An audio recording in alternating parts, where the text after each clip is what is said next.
Greetings, sir. He's one of the most colorful characters in gaming. Lord British and Richard Garriott are really the same person. Some people would think that he was a little weird. Who helped jumpstart a genre. He got his foot in the door before anybody else in a massively multiplayer market. He evolved with the whole PC industry and then blazed the path for the massively multiplayer. There were humble beginnings. The three-car garage became our manufacturing and shipping department. And emotionally trying times. And I would be literally curled up in a fetus position on a chair in physical pain. I mean, literally gut-wrenching physical pain about the nightmare of what is about to happen to us as a company. And things weren't always what they seemed. And it was very clear there was not a match at all. But he left a lasting legacy. There are very few people who stay on the cutting edge of an industry like this for 20 years. He didn't start the RPG genre, but he certainly reinvigorated it in the early 80s. This is the story of a video game wizard and his journey through knighthood. Lord British Richard Garriott, you could probably say, is one of the founding fathers of the games industry. It's the story of Richard Garriott.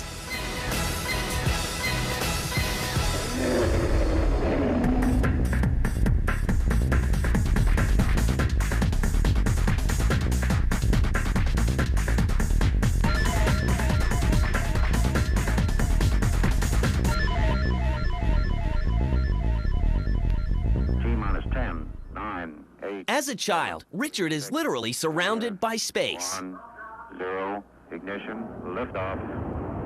Liftoff. My father was a Stanford University professor and then a NASA astronaut, and that took our family to Houston, right across from the Johnson Space Center, where all of our neighbors, literally both my next-door neighbors and the people behind us, were astronauts, and the people all around us were either astronauts or engineers. And his mother's career helped pave his own. And my mother is a professional artist. And so if you really think about what computer games are, computer games are high-tech art, engineering art. And so it was really a perfect background for getting into this business. Richard doesn't develop an interest in gaming right away, but by age 14, he reaches a turning point. An epic story helps lead him on his way. First one was being given the book Lord of the Rings, which was the first and still largely the only fantasy work that I've read. Second thing was role-playing games, like Dungeons & Dragons. So 1974 is the year Dungeons & Dragons was published, and so I was one of the early adopters of that game. But these times aren't filled with just fantasy. So I began to work with or play with these personal computers, not really even at home, because we didn't have one yet. At school, young Richard is fascinated with computers and teaches himself programming. I began to create little fantasy games on this teletype. I would draw walls for corridors of a dungeon, dollar signs for where the treasure was, letters for the first initial of the monster that might be moving around the halls. And I was very fortunate that getting in early was the key to successful self-taughtness. Richard jots down his own D&D type games. Their names were D&D 1, D&D 2, D&D 3.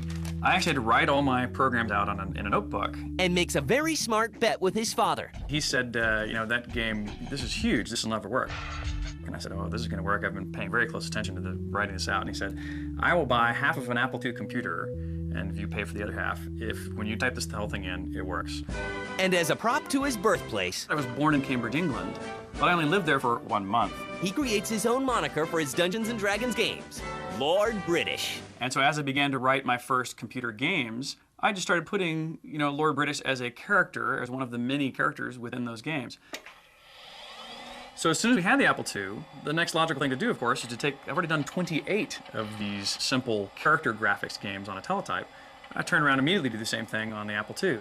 And so I came up with a new name that I thought I literally made up, which was called Akalabeth. Akalabeth becomes his first game for the Apple II. Akalabeth is not a very good game in the sense of it's a cool demo, but there's no way to win the game. There's no plot to the game. There's no sequence of events. It's just randomly generated dungeons and treasure hunts with no goals to accomplish. But good enough to impress his boss at Computerland. He said, well, Richard, your game is every bit as good or better than the 2 or 3 games that existed at the time that were hanging on the pegboard wall in Ziploc bags. And he said, your game's as good as those, we ought to publish it.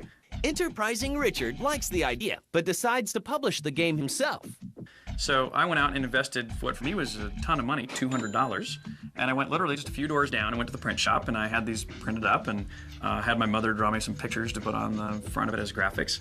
And we started hanging them on the pegboard in the store there, and about 20 copies sold in a few days there on the store wall, when suddenly I got a call from California. And that call represents the opportunity of a lifetime. It's from a game company called California Pacific. So I flew to California on their ticket, and they handed me a contract, said we'd like to publish your game nationwide, so I signed the contract. My royalties were $5 a unit, and they sold about 35,000 copies of those. And if you do that math, that's about $150,000 for a high school senior. He goes on to the University of Texas and immediately begins working on a follow-up. So immediately I said, wow, if this game will do this well, which was already a bestseller, with a game that I had never even intended on releasing to the public at all, if I do a game knowing that it's for public consumption, I can make a much better game. And that's what began the first Ultima. And the birth of the Ultima series will launch gamers into a new world.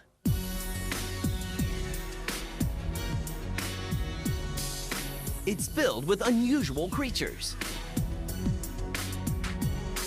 and medieval environments.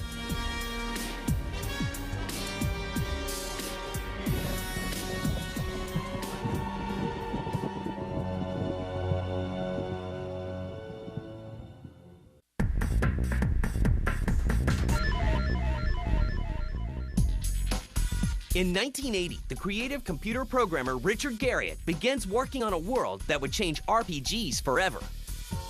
And he uses his Lord British character to help market the game. Well, my first publisher, was going like, well, what's this Lord British thing on here? And they went, well, Richard Garriott is not really a very memorable name in a marketing sense. Let's drop Richard Garriott off the credits, and let's just leave Lord British. Ultima is a two-dimensional computer-animated sword and sorcery fantasy world with an ecology, economy, and ethical code of its own. This world is called Britannia. Richard releases the second game in the series, Ultima 2: Revenge of the Enchantress. There used to be the good old days, as they might be called, when one guy could make a game. And that's exactly what he does. With only $70,000 scraped together from savings, his parents, and private investors, Richard and his brother Robert start a new company, Origin. They work out of his parents' garage. Literally, we had a 3-car garage with an art loft over it. The small room was Robert's, the business office, and the big room was me and a few of my friends who did all the games. And the 3-car garage became our manufacturing and shipping department. Richard works at Origin while still attending classes at the University of Texas at Austin. But he gets a serious wake-up call. I was taking an assembly language programming course at UT, and I actually flunked the class. And it was the first class I'd ever flunked. And it was what I was doing for business. That told me, anyway, that I had to make a choice of doing one or the other. It was actually very different. My parents were extremely supportive. They were like, well, heck, no question, go do the gaming stuff. So he drops out of college and pursues gaming full-time. And in 1983, he publishes his first game under the Origin label, Ultima 3: Exodus. Once we published Ultima 3 through our new company, Origin, we moved out of the house. And Origin really begins to take off.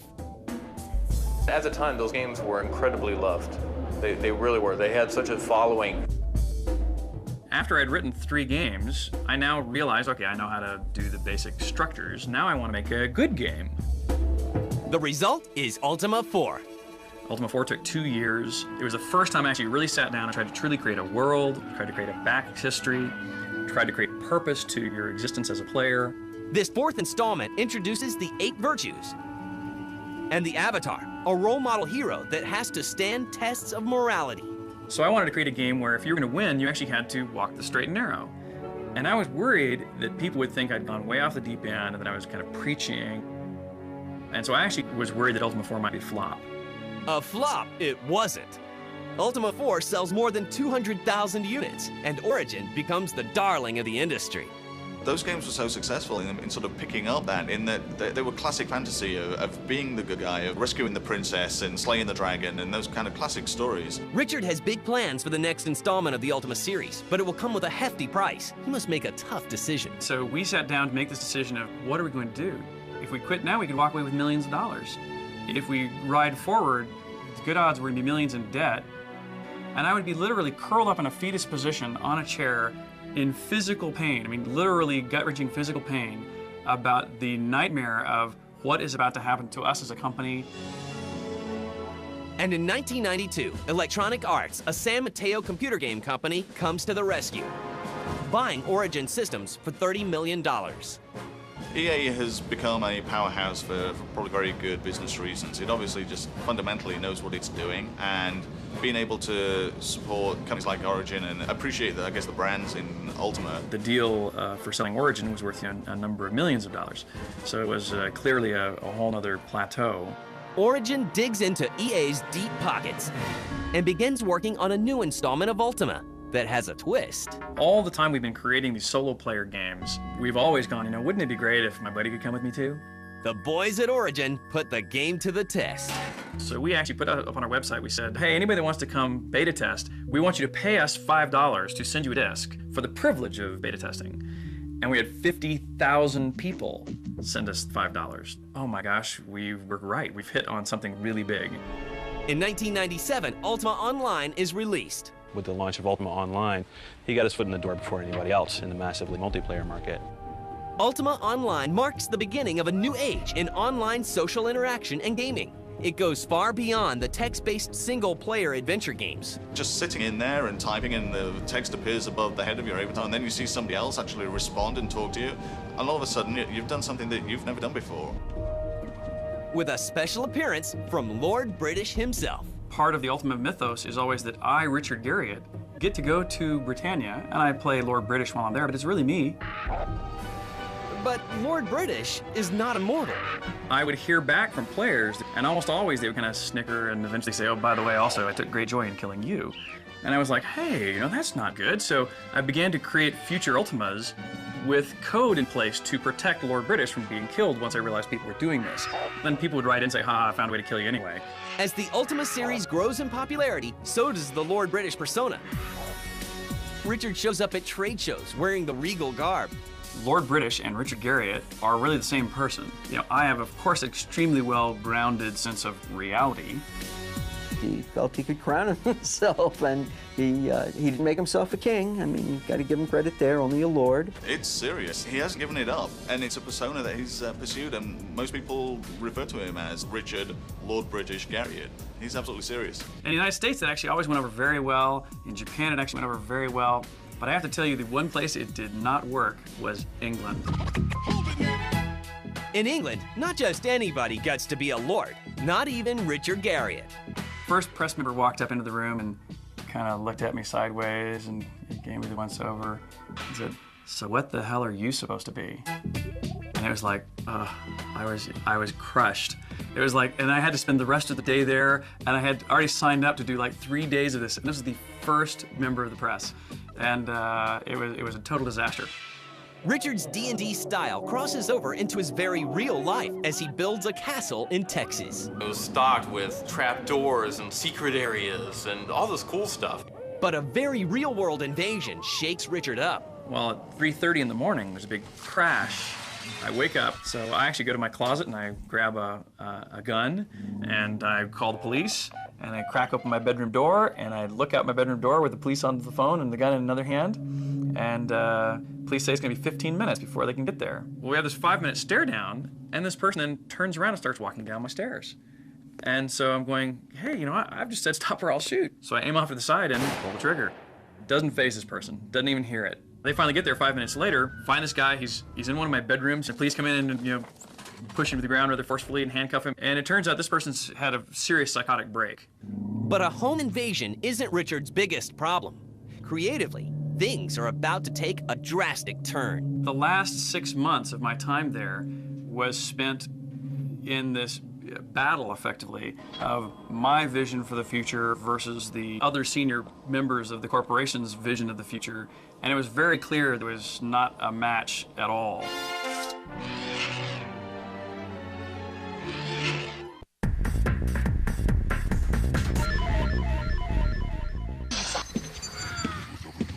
For 8 years, Origin and game giant EA were seemingly a match made in heaven. Together, they created one of the most successful role-playing game franchises, the Ultima series. But as the saying goes, all good things must come to an end. EA wanted him to do games that he didn't want to do. They asked him to make like simple little Java-based online games. We need your help. And he really had no interest in doing that. You are a fool. Goodbye. And in 2000, Garriott leaves EA and Origin, the company he founded nearly 20 years before. The departure is painful. Origin was still a place where I assumed I would be spending the rest of my career, and Electronic Arts was a company I presumed I was maybe spending the rest of my time with as well. So to leave that nest and go that far away was much more traumatic. Upon leaving EA and Origin, he signs a non-compete contract. And so we forged a deal that basically allowed me to continue equity participation with the company for a period of a year. That way I was still earning money even though I wasn't working, so to speak. And during that same period of time, they had use of Lord British within the Ultimas, so it was a good mutual deal. I have no time for you. And then Lord British left. He takes a year off to set out on a real-life adventure. We went to Russia and did cosmonaut training, where we did the neutral buoyancy tank in spacesuits. We did the zero-G parabola flights. We went to Africa on safari. We took submarines down to on a treasure hunting trip. Meanwhile, the online world continues to grow. Korean-based NC Soft releases Lineage. It quickly becomes the most played game in Asia. So Lineage, which is phenomenally popular in Asia with 4 million players, is having a much more difficult time here in the United States. NC Soft sees Garriott as the gaming tycoon with enough status to bring Lineage and its success to the US. Even before we met the folks at NC Soft, they already were beta testing Lineage here in the United States and only had a few hundred players playing it.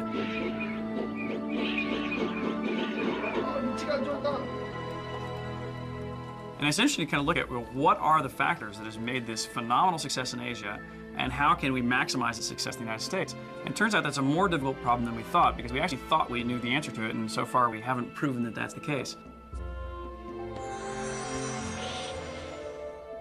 Lineage is a fabulous game about regional conquest, so there's a great political game about ownership of property, command of these castles, and the power that has within it, which is why it's so popular worldwide.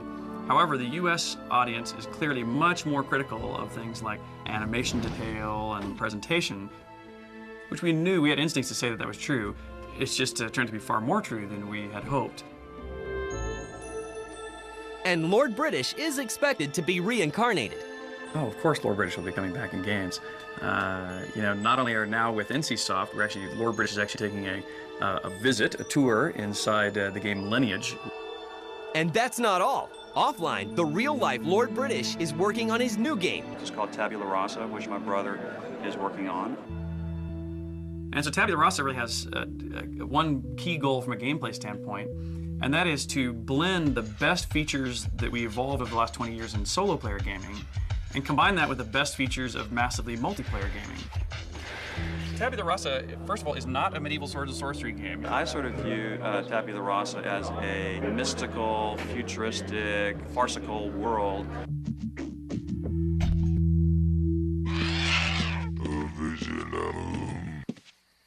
Well, if history proves itself, then any game bearing the Lord British name will be worth playing. I think that being involved with NC Soft, it'd be great to see that there's opportunities for him to be involved with these other projects.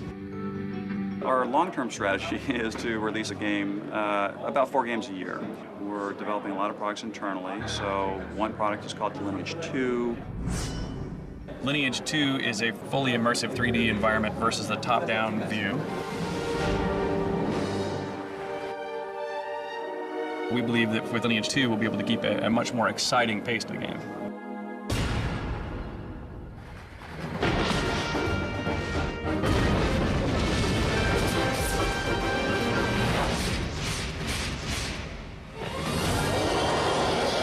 He didn't start the RPG genre, but he certainly reinvigorated it in the early 80s. But he was the first person to really make it work online, to really introduce a massively multiplayer social element to it. I don't know that I would say that's inventing a genre. Do not be so sure. But he certainly took an existing genre into a really, really exciting direction. Lord British Richard Garriott, you could probably say, is one of the founding fathers of the games industry. His original games, the Ultima series, were absolutely the games that got a lot of people into the industry as it is right now. Richard Garriott is kind of a role model for a lot of us because he pioneered things when there was nothing happening. He showed with Ultima in the early beginnings that, you know, one guy could make a big difference and trap a lot of people into these experiences. You could say that he's still on the absolute cutting edge of the industry, and there are very few people who stay on the cutting edge of an industry like this for 20 years. He evolved with the whole PC industry and the experiences he was creating, and then blazed the path for the massively multiplayer, you know, with Ultima Online. I wouldn't be surprised if Richard Garriott again just surprises us out of left field with something that sets a huge evolutionary trend. I just enjoy making games that are ethical parables. May all of the virtues be with you, my son.